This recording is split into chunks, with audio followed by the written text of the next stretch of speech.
Lui, il a mis l'embout mâle et l'embout à lui mâle. Et puis, pendant des embouts femelles à lui, il y avait un demi-tuyau à lui et raccorde. Alors, monsieur, malheureusement, c'est pas un bon travail.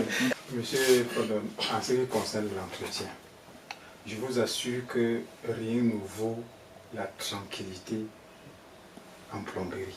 Tout à fait. Vous comprenez ça? Rien ne vaut la tranquillité en plomberie. C'est-à-dire que vous avez fini une installation, votre client est entré. Et imaginez qu'après une semaine, il vous appelle. Il vous appelle. Il vous appelle. En un mois, il peut vous appeler 10 fois. C'est-à-dire que le rythme devient infernal. Et vous-même, à un moment, c'est-à-dire que vous commencez à être sérieusement Gêné. Vous comprenez? Moi, j'ai vécu un chantier comme ça. Quand cette allure a commencé à sortir, on se disait que non, c'était une bonne chose et tout. Bon, on a mis. Mais sauf que lorsque les dégâts commencent, et ça traumatise.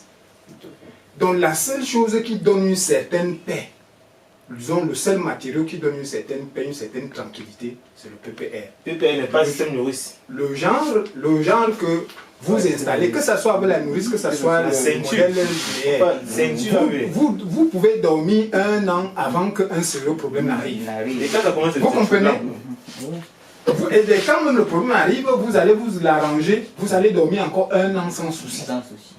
Vous comprenez? Mais par contre, avec le système multicouche, je vous assure, c'est des problèmes c'est-à-dire sans finir. Monsieur Bla, est-ce que ce n'est pas un problème de qualité des matériaux? Parce que ailleurs, c'est ce qui se fait de mieux. Hein? Oui, c'est donc, je vous parlais depuis qu'on a commencé cette émission de la qualité des matériaux. Sur notre marché, on n'a pas la bonne qualité des matériaux, que ce soit en allure à compression ou bien en Tiopex. C'est vrai que si vous tombez sur le bon, c'est que Dieu vous a aimé. Donc pour ne pas prendre ces risques et ne pas avoir des problèmes avec votre client, c'est mieux de travailler avec le PPR. Okay. Alors, sauf si le client est capable d'aller prendre ces matériaux à l'étranger. Là, vous pouvez prendre le risque. Je vous assure, moi j'ai vécu un tuyau à lui qui a explosé à l'intérieur de la dalle. Oui, ça s'explique parce que déjà en termes de résistance au niveau des pressions, le tuyau multicouche ou tuyau généralement ça va dans voilà. le petit bas. Et il suffit seulement que bon, le client, peut-être que vous n'êtes pas là, il fait venir un suppresseur installé par une autre personne qui vous met le suppresseur même à 25-30 bars. Mais vous êtes mort. Ça va péter de partout. Oui, la plupart des maisons aujourd'hui font face aux difficultés de moisissure, d'humidité, parce que soit l'alimentation n'a pas été bien faite, soit c'est le choix du matériau qui n'a pas été bien fait. Alors, il est question pour nous de trouver un matériau approprié qui va permettre de résoudre c'est dû exactement à ce que nous sommes en train de dire, c'est-à-dire que l'installation multicouche, ce sont les raccords et ces embouts-là. C'est eux, à un certain temps, on ne sait pas ce qui les détériore, mais ce qui est évident, c'est la qualité de fabrication, parce qu'en Europe, c'est utilisé sans problème. Vous comprenez? Les raccords assertis, là, les consoles, c'est même plus utilisé là-bas. Mais dès que ça arrive ici, vous l'utilisez, vous pensez que vous avez gagné, vous avez un gain dans l'exécution des travaux. Parce que dans l'exécution des travaux, c'est un très grand gain. L'autre, c'est qu'à l'étranger aussi, ces raccords ne sont pas cassés dans le jeu. Justement, monsieur Assonfa, est-ce que le problème, ce n'est pas la mise en œuvre? La mise en œuvre, puisque vous voyez, à l'étranger, ils n'ont pas les murs avec le ciment comme nous ici. Ils ont tous les placots avec les mousses à l'intérieur. Donc, du coup, ça n'a pas de contact avec le ciment. Du coup, ce ciment qui nous gâte généralement nos raccords ici. Donc, ça veut dire qu'il faudrait savoir comment utiliser ces matériaux-là. Oui. Donc, s'il faut utiliser les tuyaux multicouches, oui. Il faudrait se rassurer que les raccords ne sont pas en contact avec le ciment. Le ciment, oui. Okay. Ce qui est très compliqué, parce que si on prend par exemple les sorties des murs pour alimenter au niveau des douches, c'est obligé d'être... Nous avons aussi les mousses expansives là, on peut aussi les utiliser. Bon, est-ce que vous pensez pas qu'il y a des raccords, je pense qu'il y a des raccords pour loger les coudes dans ces raccords pour éviter que oui, voilà, oui, j'ai même vu ces raccords là. pour éviter le contact de ciment. Alors, vu que c'est pas évident de les avoir sur le marché, est-ce que vous ne pensez pas que c'est mieux de travailler avec le tuyau PPR pour éviter ces désagréments? Nous pouvons utiliser aussi la mousse principale. Ouvrir un peu. Oui. Lorsque l'utiliser, ça évite le contact. On le raccord avec ça. Oui, ça évite le contact avec le contact du ciment avec le raccord. Nous pouvons utiliser ça. Okay. Vous vous rendez compte qu'à ce moment-là, ça complique encore davantage la mais c'est propre, dans ton cas propre. Puisque vous voyez en Europe, généralement, nous n'avons pas de problème. Hein. C'est ça en Afrique que nous avons beaucoup de problèmes. Nous avons tellement de problèmes en Afrique.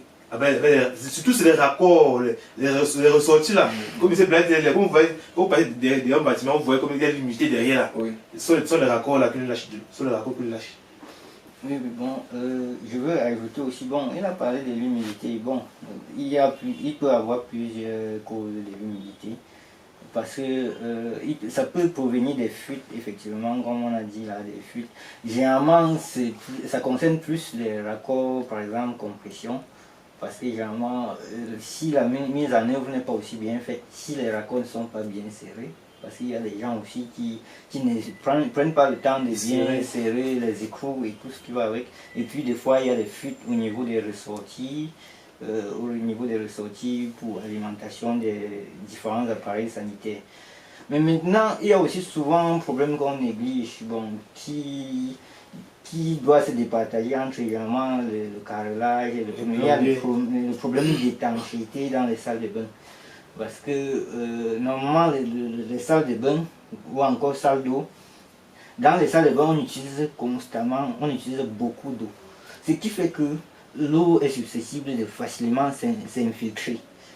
Et le ciment qu'on utilise sur le marché, les gens ont tendance à croire que le ciment empêche la traversée de l'eau. Or, le ciment n'est pas étanche. Dès que l'eau s'accumule un peu et que les pentes n'ont pas été bien faites, il y aura forcément infiltration. Si les bourrages de chaque joint n'ont pas été bien faits, il y aura forcément infiltration. Et du coup, il y a plusieurs paramètres qui peuvent faire en sorte qu'on retrouve la moisissure de l'autre côté de la douche, soit les infiltrations, soit les fuites, et je peux même assurer que la plupart des cas, c'est généralement les problèmes d'étanchéité. Et pour résoudre ce problème-là, il faut souvent exiger au client de faire l'étanchéité des douches. Après l'évacuation alimentation en plomberie, on fait d'abord ce qu'on appelle l'étanchéité. On utilise les produits chimiques ou bien les produits hydrofuges. Avant l'alimentation. Avant l'alimentation, puisqu'il y aura des semis qui peuvent encore créer des failles. Après l'alimentation, on coule et puis on met les éléments hydrofuges. Ah oui, ça c'est un boulage. Légèrement, vous avez des chantiers, vous faites d'abord, on fait d'abord l'étanchéité d'abord, avant de passer l'alimentation. Donc tu peux faire tes casses d'abord, et puis on balaye la salle propre. Maintenant on fait au sol d'abord, maintenant tu viens, tu fais ton alimentation. Et puis tu fais des scellages, et puis le carreleur vient maintenant et il fait la chape, il fait la chape. Il fait la chape et puis il fait la pose des carreaux. Ok. Alors, monsieur Foucault, je vais encore revenir à vous par rapport à la comparaison. Moi, je suis un profane. Je veux un défi. Vous êtes pour l'alimentation des tuyaux PPR dans les coffrets. Votre collègue vient avec un défi où il a fait le tuyau multicouche. Et je me rends compte qu'en termes de coût, il faut défendre le devis. Vous êtes plus coûteux que lui. Oui. Ouais. Lui, il me rassure que son système est meilleur. Ouais, parce qu'il faudrait qu'on édifie ceux qui nous regardent. Oui. Il y a des gens qui vont venir. Vous allez faire votre système en nourrice. Oui. Et on va voir qu'en termes de linéaire, vous avez plus de linéaire de choses par rapport à lui. Oui. Moi, je suis un profane. Oui. Moi, je serais tenté à retourner vers lui. Oui. Comment est-ce que vous me ramenez pour me convaincre que votre système est le meilleur? Est-ce qu'il ne faut pas, pour travailler le PPR, peut-être faire le système linéaire dans les murs avec les T et autres là? Bon, ce que je veux dire tout simplement à ce sujet, c'est que mon système est avantagé dans ce sens que elle offre un peu plus de garantie de résistance. Je suis sûr que quand je veux t'installer, je suis capable de dire à mon client que quand je vais installer ton système, je vais te donner même la garantie. Je te donne même la garantie de 10 ans. Tu me fais confiance. Je prends le matériel qu'il faut. Je te donne la garantie nécessaire pour faire ton travail. Et j'assume tout ce qui concerne tuyauterie et raccord. Lui aussi dans la même logique, il donne aussi les mêmes garanties à son client. Oui, oui. Moi je suis pour qu'on travaille le tuyau PPR, vous voyez. Mais maintenant lui aussi il vient dans la même garantie, okay. il dit aussi 10 ans. Oui. Il est dans la même logique de 10 ans. Oui. Mais maintenant, est-ce qu'il n'est pas mieux de réduire votre coût, peut-être en travaillant avec le tuyau dans le mur, pour diminuer le nombre de mètres linéaires, parce que ici, nous sommes d'accord qu'en faisant le tuyau PP dans les coffrets, ça augmente en termes de linéaires. Ah oui, bon, effectivement. Parce qu'il faut se mettre un peu à la place du client. Le client, lui, veut voir l'avantage financier. S'il faut prendre l'avantage financier, forcément, je proposerai d'abord au client que je peux faire ça de façon linéaire avec une vanne de commande dans la douche. Par exemple. Généralement, je propose même toujours les deux systèmes. Je propose toujours que je fais un peu de devis là. Et généralement, la plupart des travaux que les clients qui prennent moins cher prennent, c'est quand ils se rendent compte qu'il y a une vanne dans la douche. Ils valident facilement. Parce que forcément, quand ils prennent ce système-là, c'est forcément moins coûteux que son ce qui va. Même si je mets autre chose eau froide et qu'il avait mis eau froide, ça m'a coûté. Parce que nous sommes d'accord, moi je suis pour le PPR. Vous voyez. Mais maintenant, pour travailler le PPR, par moment on se retrouve buté. Parce qu'on a les collègues qui font les devis en multicouches. Vous voyez. Et c'est moins coûteux par rapport au PPR. Parce que le PPR dans les nourrices est un peu plus coûteux. Mais maintenant, on sait que le multicouche, du fait qu'on n'a pas la très bonne qualité sur le marché, et c'est pas évident d'éviter que les raccords soient en contact avec le ciment, on se retrouve parfois en train de perdre les marchés parce que les autres sont plus avantageux et le client, lui, il regarde seulement en termes de finances. Monsieur Black, comment faire pour parler à cette problématique-là? Mais maintenant, vu que de nos jours, il y a plusieurs collègues qui travaillent le système de nourrice, et ça élève le coût et ça fait en sorte que certains collègues perdent les marchés. Est-ce qu'il ne faudrait pas revenir au système avec les saignées et les thés dans le mur? Pourquoi? Parce que je vais répondre à votre question par un petit exemple. Vous connaissez très bien la Renault 4. Voilà. Nous sommes en 2025, je crois qu'on a dépassé les Renault 25, les Renault peut-être 30. Et puis maintenant, votre client, vous ne connaissez pas les Renault 30, elle connaît rien que la Renault 4. Et vous qui connaissez la Renault 25, la Renault 30 et plus, vous ne savez pas comment démontrer à votre client que la Renault 25 va plus vite que la Renault 4. C'est pour vous dire que la technologie évolue, le système linéaire est dépassé. Et c'est pour ça qu'il est pratiquement déjà un peu abandonné. C'est-à-dire que délaissé par les techniciens. Et il est question que le technicien puisse dire au client que c'est ce système-ci qui est mieux par rapport à l'autre. Parce qu'en réalité, il devait démontrer à son client que ce système est cher. Pourquoi? Parce que il est plus efficace, il est plus accessible et il est plus à même à le satisfaire. Vous comprenez? Donc, en fait, le technicien est dans une situation où il doit faire comprendre à son client que le système qu'il connaissait avant et ce système, c'est deux choses différentes. Et c'est vrai que ça produit le même effet, mais il y a beaucoup plus d'avantages de l'autre côté. Les avantages sont à quel niveau, s'il vous plaît? Les avantages sont au niveau de la satisfaction, au niveau de la pression, de la quantité d'eau à recevoir, de l'utilisation des appareils. Comme j'ai cité tout à l'heure les avantages du nourrice. Vous comprenez? Donc au niveau de la pression à recevoir à la sortie du robinet. La norme demande que la pression à la sortie de chaque robinet est de 1,5 bar.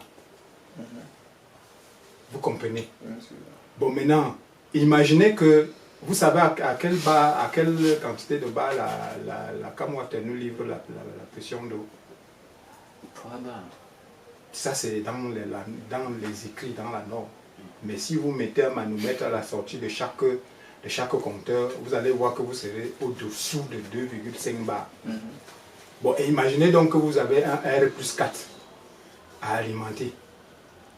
Un R plus 4, vous n'avez pas de suppresseur. Et que ce R plus 4 là, ces 2 bars et demi là doivent alimenter jusqu'au 4e étage. Vous comprenez que ça va être légèrement laborieux pour que celui qui est au 4e étage ait de l'eau normalement à la sortie du robinet qui est de 1,5 bar. Ok. Alors, M. Sonfa, à la suite de M. Blanc a fait comprendre que le système de la CDE n'envoie pas l'eau avec une très bonne pression. Alors, tout à l'heure, vous avez fait comprendre que le système de CHO-PPR dans la nourrice multipliait les raccords et qui créait les pertes de charge. Alors, est-ce que ce n'est pas avantageux de travailler avec le système linéaire, c'est-à-dire de saigner dans le mur et même les TH à l'endroit, au détriment du système des CHO-PPR dans les coffrets? Pour moi, le système ceinture un PPR là, pour moi, c'est à démoder. Chaque technicien doit être capable de vendre son nom au client. Tout à fait. Tu peux venir devant le client, tu dis au client que non, il va te faire ce que mon grand-père fait à l'époque. C'est-à-dire quoi? C'est avec ceinture, alimentation à ceinture. Alors que maintenant, nous avons la nouveauté déjà. C'est-à-dire quoi? Avec système nourrice. Mais système nourrice, c'est quoi? Mais pas un PPR. Moi, il vient toujours sur ma parole. Moi, PPR, système nourrice, on le fait les changer, mais ce n'est pas l'option. Ce n'est pas la meilleure. Alors, quel est le système que vous préconisez, vu qu'on a un problème de pression et qu'il faut limiter le risque de perte de pression? Moi, je proposais le tuyau multicouche avec système avec nourrice. Bon, dans le cas où il faut travailler avec le tuyau PPR, bon, je comprends que vous n'êtes pas pour le PPR. Oui, non. Moi, je ne suis pas pour le PPR. Ok, vous êtes pour le tuyau à lui. Oui. Ok. Alors, M. Foucault, s'il faut travailler avec les tuyaux PPR et qu'on a un problème de pression, et nous avons dit tout à l'heure que le système d'alimentation avec les nourrices multiplie les raccords et ça nous fait perdre les pressions.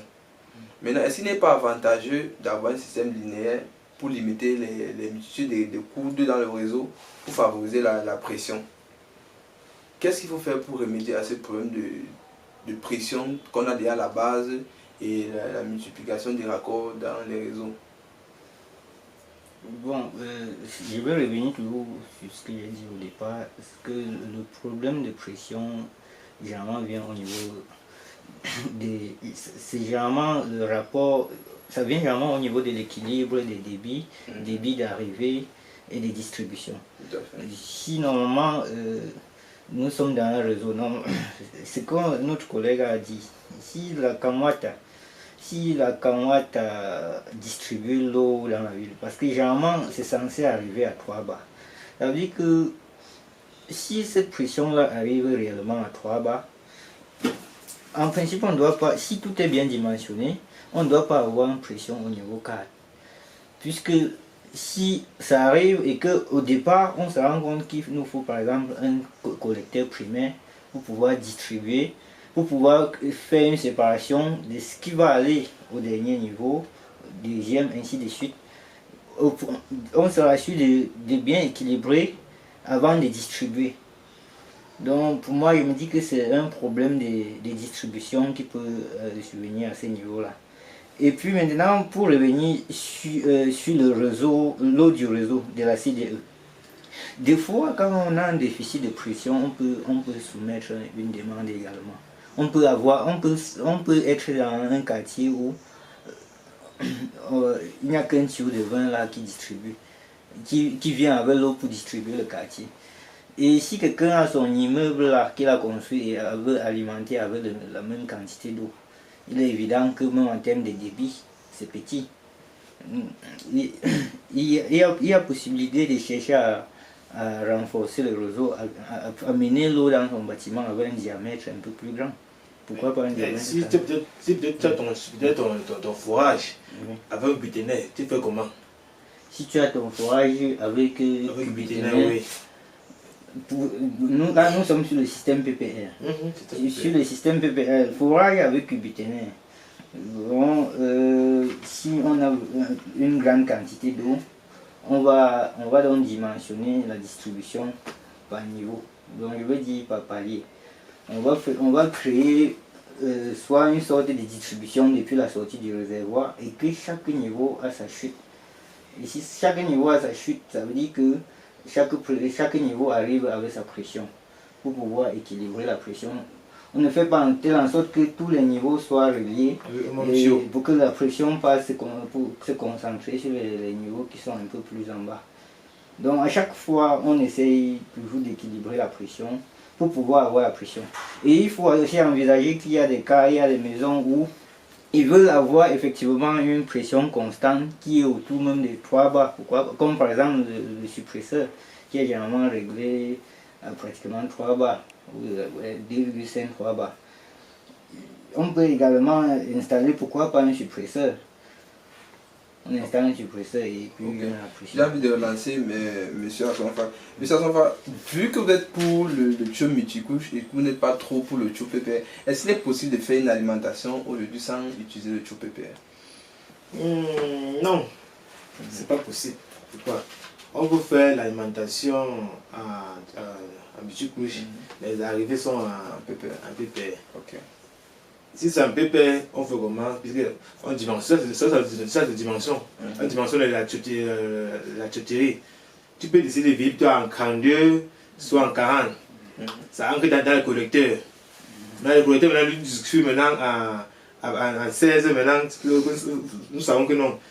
Tous les 16, généralement, c'est dans la douche.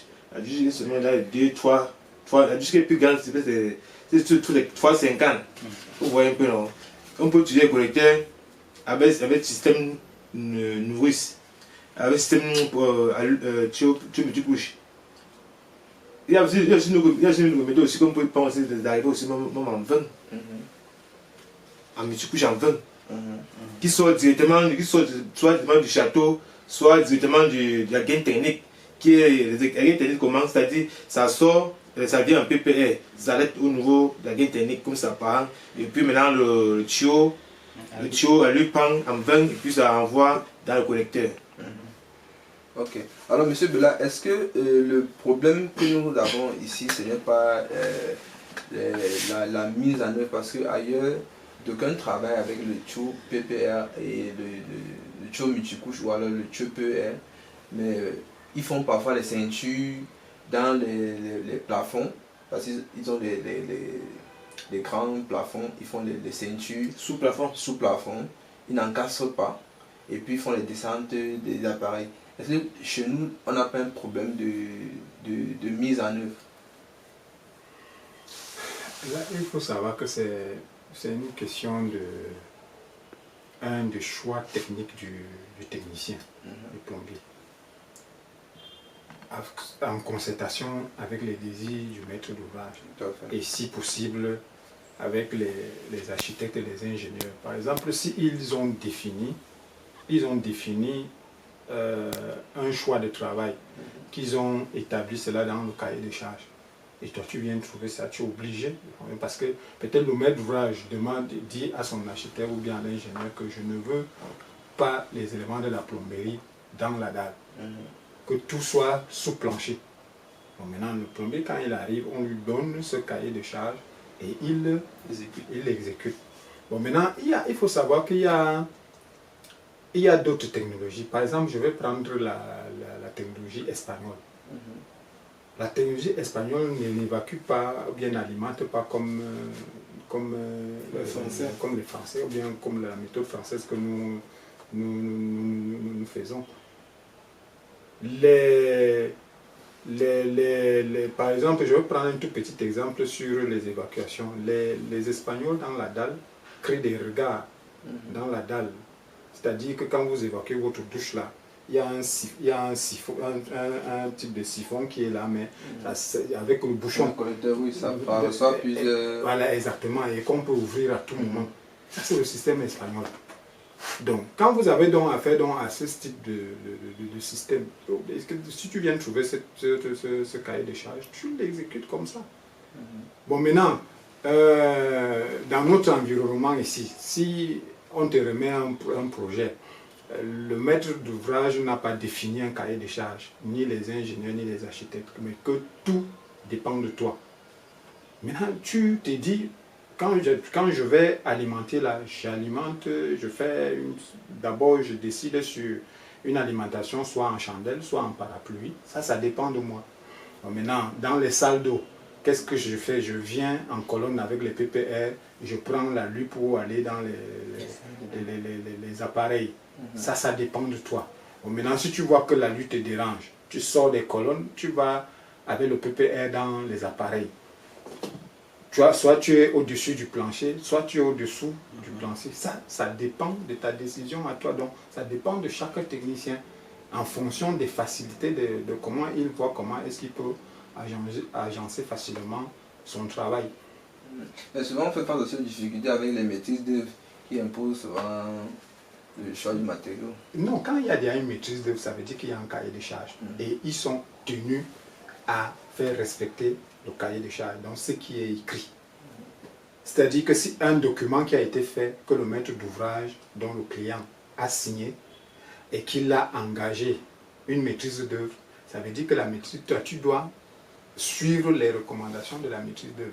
Si tu fais le contraire de ce qui est écrit dans le cahier de charge, la maîtrise d'œuvre est là pour te dire que ce qui est écrit là, ce n'est pas ce que tu es en train de faire. Et tu vas reprendre à tes frais. Parce que le même cahier de charge, on te l'a remis. Mais tout à l'heure, comme vous avez dit, vous avez montré les limites du tuyau multicouche. Et parfois, on a fait face à certains projets des grandes envergures où la maîtrise d'œuvre parfois impose l'utilisation des tuyaux multicouches. Oui, j'ai montré la limite multicouche uniquement au niveau de la commercialisation dans notre pays, où même ceux qui vendent du bon matériau, on a dit qu'on a déjà des doutes sur eux, compte tenu des dégâts que nous observons. Oui. Vous comprenez, ce n'est qu'à ce niveau-là.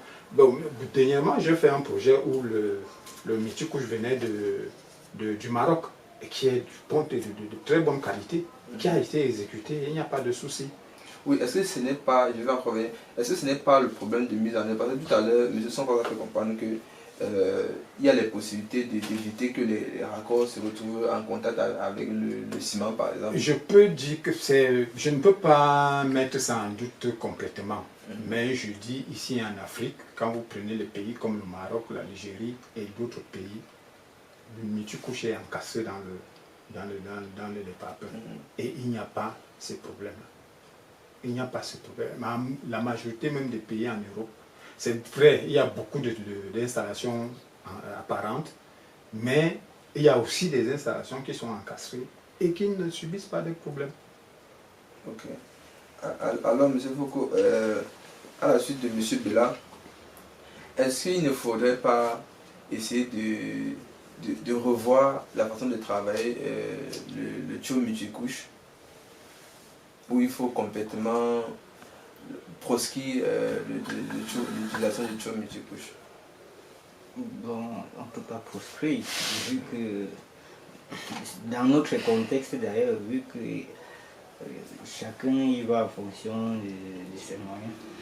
Maintenant, la mise en œuvre, on doit contextualiser, on doit par exemple utiliser ça dans des situations où il y a des chantiers où on utilise par exemple le placo comme en Europe, il y a des chantiers où tout est fait de façon... Il y a aussi des chantiers où les choses sont apparentes, il y a des gains techniques prévus pour chaque chose. Si l'architecture a tout prévu au départ, non, là il n'y a pas de problème. Si c'est que les tuyaux multicouches peuvent circuler dans les gaines techniques et vers et traverser sur des zones accessibles, il n'y a pas de problème. À ce moment-là, on peut travailler. Oui, on sait que dans notre environnement, généralement les tuyaux multicouches s'utilisent soit dans les gaines avec des systèmes de nourrice, ou alors, comme d'autres le font, ils mettent ça dans le mur avec les raccords. Est-ce qu'il ne faut pas revoir l'utilisation de ces tuyaux, ou alors parce que si vous faites face à un client, lui, il veut un travail de qualité, il veut un travail qui va rassurer son investissement. Est-ce que vous allez conseiller à un client d'utiliser le tuyau multicouche ou alors le tuyau PPR? Il veut sauver son investissement. Là, vous connaissez ma position. J'ai déjà choisi le PPR pour ce cas-là. Mais maintenant, en fonction des Parce que l'objectif ici, c'est si de on a trouver les solutions. effectivement un cahier des charges, comme il a dit, où il faut mettre en œuvre un système, que ce soit PEX ou PER, mais on doit respecter le cahier des charges. Et à ce moment-là, on se focalise beaucoup sur la bonne mise en œuvre. On se rassure que tous les raccords sont bien montés, tout ce qu'il y a. Oui, monsieur Foucault, je veux savoir, Oui. un investisseur qui veut sécuriser son investissement, ouais, il vous contacte. Oui. Est-ce que vous lui recommandez le tuyau à lui, ou alors vous proscrivez carrément le tuyau à lui et vous lui recommandez le tuyau PPR? Parce que les clients font face à beaucoup de problèmes d'humidité dans les maisons. Et c'est souvent dû à l'alimentation. On accuse souvent le plombier. Qu'est-ce que vous pouvez conseiller à votre client pour ces cas? Bon, je vais conseiller au client le tuyau PPR, effectivement. Mais maintenant, dans la mesure du cas, il y a les clients qui ont du poids, comme je l'ai dit. Il y a les clients qui... Parce qu'il y a les tuyaux PER aussi, avec des raccords assertis. Il y a ce système-là que j'ai constaté aussi, qui est très efficace. Mais dans notre contexte actuel, je crois que même le matériel nécessaire pour le PER n'est pas encore suffisamment là. Parce que c'est un chantier où j'ai rencontré les tuyaux PER avec les appareils assertis. Le matériel était généralement importé de l'Allemagne par exemple. Donc, mais j'ai constaté que ces systèmes-là, une fois mis en œuvre, étaient tellement efficaces, il n'y avait pas de fuite. Parce qu'après ça, quand on a effectué le test d'étanchéité, il n'y avait presque pas de fuite. Et moi, j'avais vraiment apprécié. Contrairement aux problèmes que je rencontre chaque jour, quand on fait une installation avec les tuyaux alu, les tuyaux multicouches. Il y a toujours des fuites au niveau des raccords. Malgré ce qu'on prend le temps de bien visser, des fois tu visses bien, et au niveau des ressorties, tu te rends compte à la fin qu'il y avait des fissures, où tu te retrouves à casser le mur pour remplacer certains coups de fileté. Donc c'est ça qui rend la chose un peu compliquée. D'aucuns nous font comprendre que le tuyau multicouche ou alors le tuyau PER, c'est bien, mais à un moment donné, quand on fait des alimentations d'eau chaude, ça ne résiste pas. Est-ce que vous avez vu ces cas-là? Non, ça ne résiste pas, vous avez pris le choix, vous avez pris mon choix. Le choix n'a pas été la meilleure. Vous voyez le tuyau où j'ai fait le tuyau multicouche là. Le tuyau à lui là, nous avons le rouge et le blanc. Le rouge est normalement conseillé pour le tuyau, pour le système d'alimentation d'eau chaude. Vous voyez un peu, non? Parce que le rouge et le blanc n'est pas les mêmes choses, n'est pas la même qualité. On voit aussi souvent le bleu. Hein. Voilà, vous avez aussi le bleu aussi. Vous voyez un peu, non? Tout ça n'ont pas la même qualité. La fabrication n'est pas la même. Parce que c'est que le blanc est fait pour eau froide. La température d'eau froide n'est pas celle de l'eau chaude. Vous voyez un peu, non? Okay. Donc ça veut dire donc que c'est l'utilisation qui fait le problème. Okay. Alors monsieur Bella, est-ce que vous n'avez pas souvent fait face à cette difficulté-là du tuyau, la résistance du tuyau multicouche face aux eaux chaudes, aux températures? Monsieur Fodom, du haut de l'âge que j'ai aujourd'hui, je peux vous dire que j'ai été confronté à toutes ces situations-là. Et je peux vous dire aujourd'hui que sur notre marché, pour un plombier qui a besoin de la paix, et que vous avez un client qui est sérieux, n'encastrez pas le tuyau à lui. C'est un conseil que je vous donne. n'encassez pas. Peut-être les installations apparentes là, ça peut encore passer parce que si un raccord de dégâts, vous pouvez le démonter et remonter rapidement. Mais encastrer la tuyauterie à lu, la compression, c'est compliqué. Bon, maintenant, les tuyaux PEX qui sont encore très rares sur notre marché, et qui viennent, sont de bonne qualité. Mais la seule difficulté, c'est que ce n'est pas encore à la portée de tout le monde. Monsieur Bella, lorsque vous dites qu'on n'encastre pas le tuyau à lui, là, je ne comprends pas bien. Encastrer, c'est le mettre dans le mur, avec ses raccords. C'est raccords. Est-ce que, étant dans la gaine, et le tuyau encastré dans le mur, ça que vous m'expliquez un peu? Non, je pense parce que dans la gaine technique, il faut comprendre que la gaine technique... non, je dis dans une gaine, lorsqu'on a fait le tuyau dans une gaine. La gaine annelée. Oui, la gaine annelée, oui. Gaine plombée, ça vous comprendre. Quand vous encastrer là... Le raccord est aussi dans la gaine. Non, le raccord est dans le mur. Tout à l'heure, vous faites comprendre que nous pouvons éviter de mettre les raccords dans le mur. Et que les raccords soient en contact avec le ciment. Dans les méthodes. Comme tout à l'heure, M. Follum me disait qu'il y a des raccords qui viennent en plastique. En plastique, oui, pour éviter. Il y a des raccords rares. Mais nous avons aussi les mousses expansionnelles, comme je disais tout à l'heure. Je suis donc en train de vous dire ceci, n'est-ce pas? Oui. C'était d'abord une première phase, et vous disiez de ne plus encastrer. Oui. Que vous mettez même la mousse expansive, là, il y aura toujours un problème que je vais encore dire tout à l'heure. Après avoir constaté que les raccords avaient des problèmes, j'ai insisté encore un peu à travailler avec le tuyau à la compression. Et j'ai toujours été dessus, j'ai trouvé une autre solution. C'est-à-dire, au niveau des lavabos des WC, quand je viens avec ce tuyau à lu, je n'encastre pas le raccord, je sors complètement. Voilà, pour raccorder à l'extérieur. Vous comprenez? Il n'y avait que la douche. Au niveau de la douche que tu es obligé d'encastrer. Et au niveau du WC, au-delà. Malgré cela, qu'est-ce que j'avais encore observé, c'est que le tuyau à lu s'éclate à l'intérieur de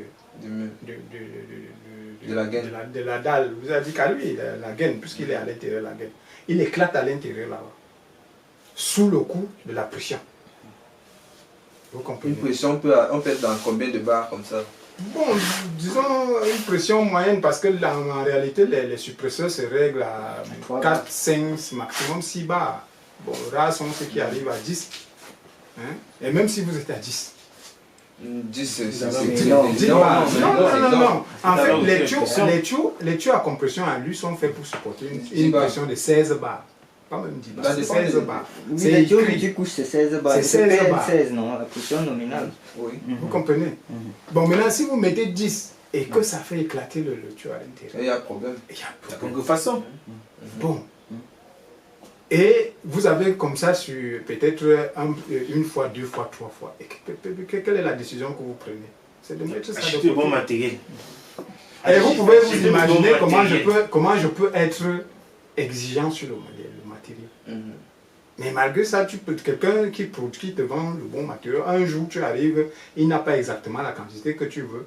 Il te dit non, attends, je vais... Et puis quand tu mélanges là, et puis ça te crée des problèmes. La confiance part. Donc voilà là la situation. Nous avons des clients qui sont sérieux. Quand vous avez eu affaire à 1, 2, 3, 4 expériences comme celle-là, vous ne pouvez plus prendre le risque. Ok. Parce que tout à l'heure, selon les dits de M. Assanfort, on a l'impression que c'est la mise en œuvre qui fait problème. Personne ne copie pas mal ce qui s'est fait À l'extérieur. Personne ne sait pas la mise en œuvre. Parce que tout à l'heure, on l'a fait non pas ailleurs, c'est dans les placos. Oui, dans chaque œuvre humaine, rien n'est à 100% parfait. Vous pouvez exécuter des travaux selon votre capacité. Quand je vais aussi venir, je vais faire selon mes capacités. Il y aura toujours des manquements, des lacunes. Donc dans chaque ouvrage, il y a des manquements. Mais tout est fait dans le sens à produire un résultat. Vous comprenez? Donc je ne peux pas dire tout à l'heure là que bon, celui qui allait exécuter, il a respecté tout ce qu'il fallait. Mais ce qui est là est que lorsque vous avez une première expérience de vous-même, et puis maintenant, vous causez avec l'un de vos collègues, peut-être qui est dans une autre région, il vous parle de la même chose. Vous appelez l'autre, il vous parle de la même chose. Vous allez croiser un de vos collègues chez un fournisseur, vous avez les mêmes problèmes. Mais vous allez tirer des conclusions. Mais que dites-vous par rapport à M. Assoba qui parle que c'est un problème de qualité? Bon, c'est vrai que, puisque moi je parlais depuis là d'un problème de qualité, lui parle beaucoup plus d'un problème de mise en œuvre. Il parle aussi de la qualité. La qualité aussi. Oui, bon, la qualité maintenant, chez nous ici au Cameroun, la qualité en réalité dépend du fournisseur. Vous comprenez? Parce qu'il y a certains types de fournisseurs ici dans la ville de Yaoundé que quand vous avez prononcé le nom, vous êtes sûr d'avoir la bonne qualité. Bon, et nous les techniciens, en dehors d'installer, l'expérience que nous avons, c'est lorsque vous êtes allé chez le fournisseur de référence, vous avez pris ce que vous considérez comme qualité, vous êtes allé installer, ça vous a satisfait, vous pouvez continuer à les prendre. Mais par contre, si vous avez un désagrément, vous n'allez plus prendre le risque d'aller. Ok. Alors, M. Foucault, est-ce que c'est préconisé d'installer les tuyaux en apparent, notamment le PPA ou alors le tuyau multicouche, c'est-à-dire à l'extérieur, exposé aux UV? Est-ce que c'est conseillé? Oui, bon, quand vous dites aux UV, je suppose que c'est à l'extérieur du bâtiment. Oui, tout à fait. Oui, bon, je vais revenir sur ce point. Oui, on peut faire passer les tuyaux à l'extérieur, mais il faut choisir les tuyaux qui résistent aux ultraviolets. Tout à fait. Parce que comme on parlait tout à l'heure des tuyaux multicouches, on va voir que l'un de ses inconvénients, c'est la faible résistance aux rayons ultraviolets. Et par conséquent, il ne sera pas, par exemple, conseillé d'utiliser ces tuyaux-là pour des systèmes apparents. Mais beaucoup ne le savent pas, parce qu'on voit beaucoup de collègues les faire passer en apparent. Justement, bon, ils doivent savoir que ces tuyaux-là ont des faibles résistances aux rayons ultraviolets. Et c'est pas bon. Nous tous on connaît les conséquences. Par moment, quand tu te rapproches, tu vois que ça s'effrite, tu vois les fissures dessus. Et tout. Ok, donc les vous savez systèmes aussi, apparents. Et puis, je vais encore revenir sur la mise en œuvre. Chaque fois, bon, je veux juste souligner aussi le fait que chaque fois qu'on décide de mettre en œuvre un système apparent, on doit beaucoup y associer l'esthétique. Parce que bon, notre domaine s'associe aussi à l'esthétique. On doit faire quelque chose de beau à voir. Parce qu'à ce moment-là, ça entre déjà dans l'architecture du bâtiment. C'est déjà quelque chose de bien visible. On fait quelque chose de présentable. Sinon, si on utilise le matériel adéquat, pourquoi pas, on fait un système apparent. Et puis, même à ce moment-là, s'il y a un souci, c'est très facile de... Oui, mais M. Foucault, vous savez aussi comme moi que même le tuyau PPR ne résistait pas aussi aux UV. Oui, bon, il y a des... Une certaine catégorie aussi. Oui. C'est pour ça que chaque système doit être étudié, même dans la zone d'installation. Parce qu'il y a des températures de dilatation. Si c'est une zone très exposée au soleil, il y a aussi des isolants pour les tuyaux PPR. Il y a aussi des gaines pour les tuyaux PPR pour pouvoir isoler. Donc si ça demande ces gaines-là, on va les protéger avec. Ok. Alors, M. Somba, est-ce que vous installez souvent vos tuyaux multicouches ou alors en apparent? Généralement, en apparent à l'extérieur? Non, généralement, je ne sais pas apparent. Moi personnellement, je n'ai pas encore utilisé ça, mais les tuyaux à lui apparent, non. Je ne le fais pas. Et généralement, quand vous êtes face à ces genre de situations, quel est le tuyau que vous utilisez le plus? Au niveau des raccordements apparents, de l'extérieur.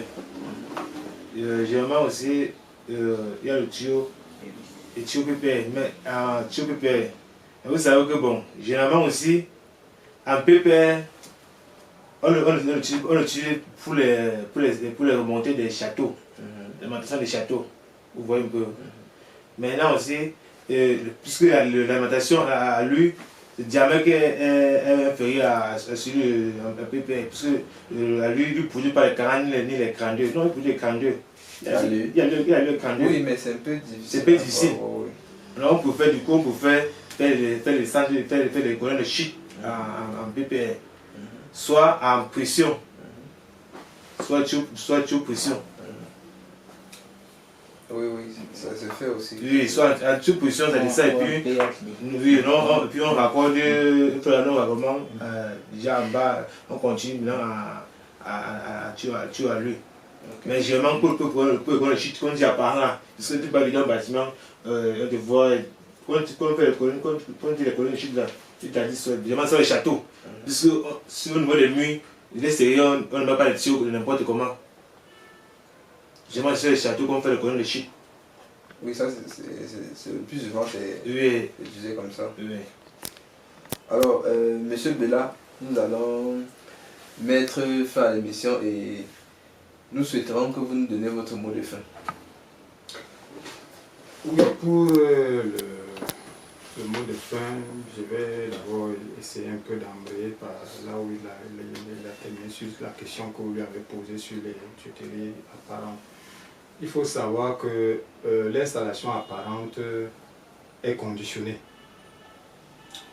Conditionnée soit par des réflexions, conditionnée soit par le choix du client, parce que le client lui peut imposer cette installation.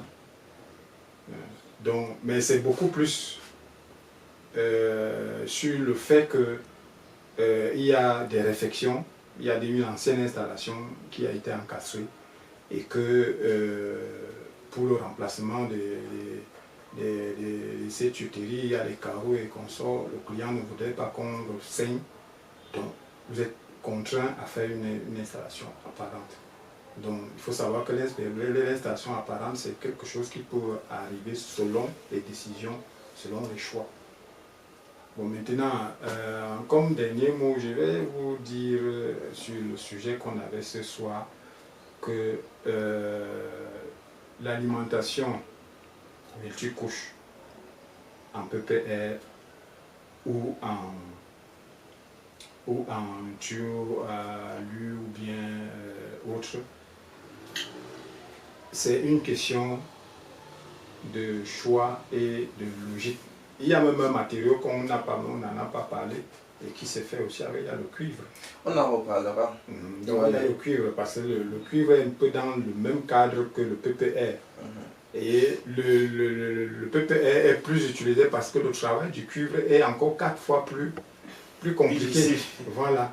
Donc, pour dans le mot de fin, dire que tous ces tuyauteries sont très bien réalisables dans les circuits qu'on veut, mais seulement tout dépend de l'environnement du technicien, là où il se trouve, du matériau disponible, de la mise en œuvre de ces matériaux-là.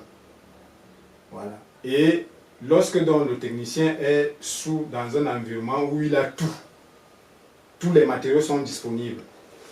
En réalité, le système multicouche avec les tuyaux PEX et les tuyaux en alu sont en réalité le meilleur par rapport au PPR.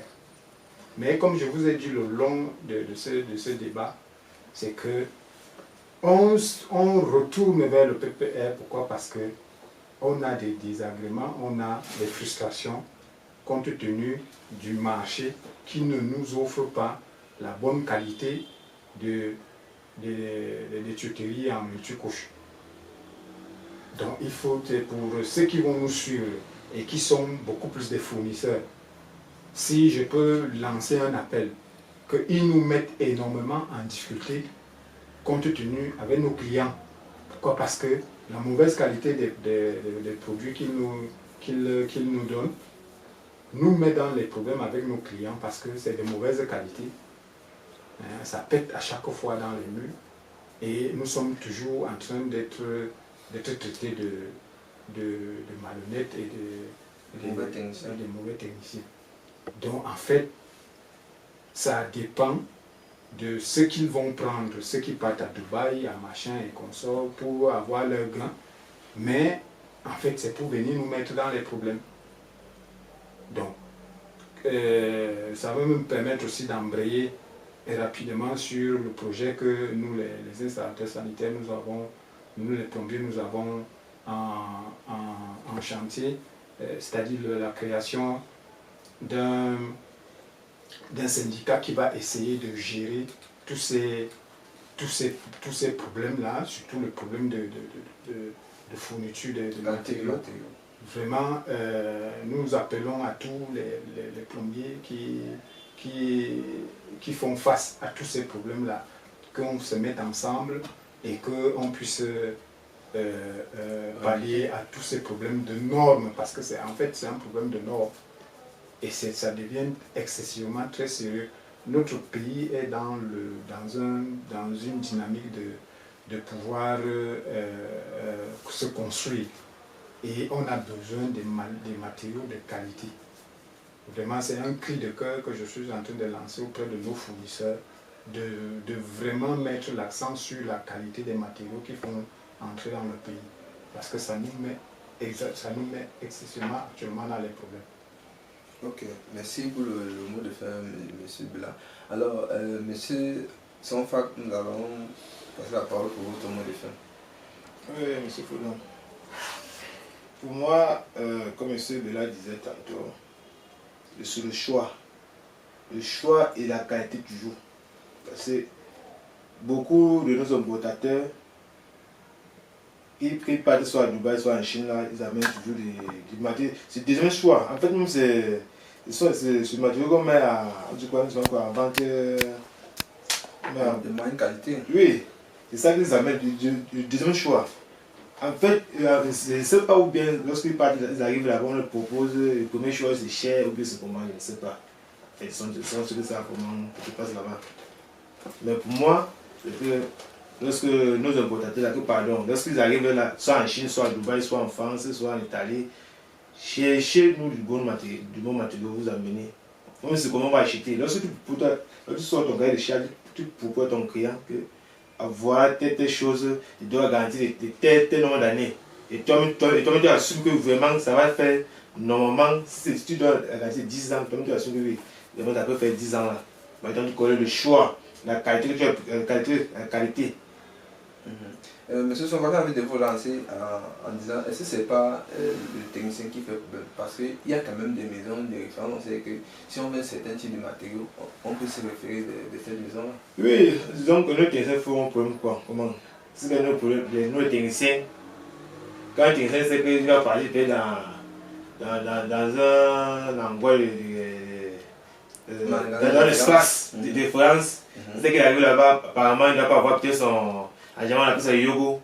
Il ne peut pas avoir ça là-bas. Non, j'ai mon ami qui est ici en bas. Il va détourner tout le client de son ami.